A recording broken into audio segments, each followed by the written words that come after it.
जंगल में सिंह नाम का एक शेर रहता था, जिसे सब सिंह महाराज कहते थे। वह ताकतवर होने के साथ साथ समझदार भी था, इसलिए जंगल के सभी जानवर उसकी इज्जत करते थे। उसी जंगल में एक बहुत बड़ा सफेद कबूतर भी रहता था, जिसका नाम था राजा। राजा दूर दूर तक उड़कर खबरें लाता, सबकी मदद करता और सबका सच्चा दोस्त था। पर जंगल में एक और मशहूर किरदार था, गप्पू बंदर।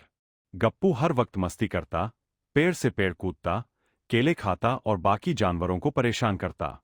काम के नाम पर उसके पेट में दर्द शुरू हो जाता था।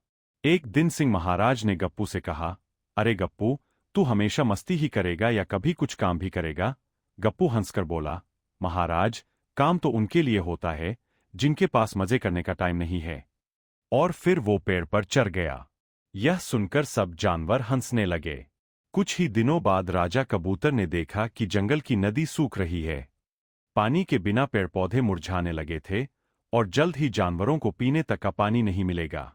राजा ने तुरंत सभी जानवरों को बुलाकर कहा, अगर हम सब मिलकर मेहनत करें तो हम नदी में फिर से पानी ला सकते हैं। हमें पहाड़ी पर बनी झील से यहां तक नाला बनाना होगा। सिंह महाराज ने तुरंत हामी भर दी। हाथी ने कहा वह मिट्टी खोदेगा, हिरन लकड़ी लाएगा। लेकिन गप्पू बंदर बोला, अरे इतनी मेहनत किस लिए?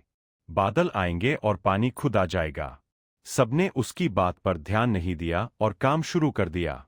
कई दिन तक जानवर मेहनत करते रहे, लेकिन गप्पू तो बस इधर-उधर मस्ती करता रहा।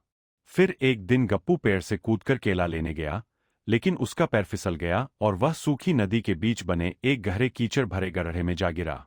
बाहर निकलने की बहुत कोशिश की, लेकिन कीचड़ ने उसे जकड़ लिया। शेर ने दूर से देखा और मजाक में कहा, देखो, नदी तो सूखी है, लेकिन हमारा बंदर तैर रहा है कीचड़ में।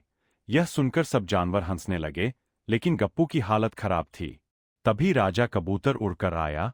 उसने एक लंबी लता नीचे फेंकी और गप्पू को बाहर निकाला। गप्पू शर्मिंदा होकर बोला, राजा भाई, मस्ती तो मैंने बहुत की, लेकिन जब सब मुश्किल में हों तब मदद न करना सच में गलत है। उसकी आंखों में नमी थी। अगले ही दिन गप्पू सबसे पहले आया और बोला, आज मैं सबसे ज्यादा काम करूंगा।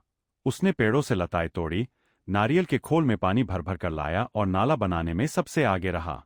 कई दिनों की मेहनत के बाद पहाड़ी की झील का पानी नाले के रास्ते बहकर फिर से जंगल की नदी में आने लगा। पेड़ पौधे फिर से हरे हो गए, फूल खिलने लगे और सब जानवर खुशी से झूम उठे। सिंह महाराज ने मुस्कुराकर कहा, गप्पू, आज तू सच में जंगल का हीरो है। राजा कबूतर ने जोड़ा, जब सब साथ हों तो कोई भी सूखी नदी सूखी नहीं रहती।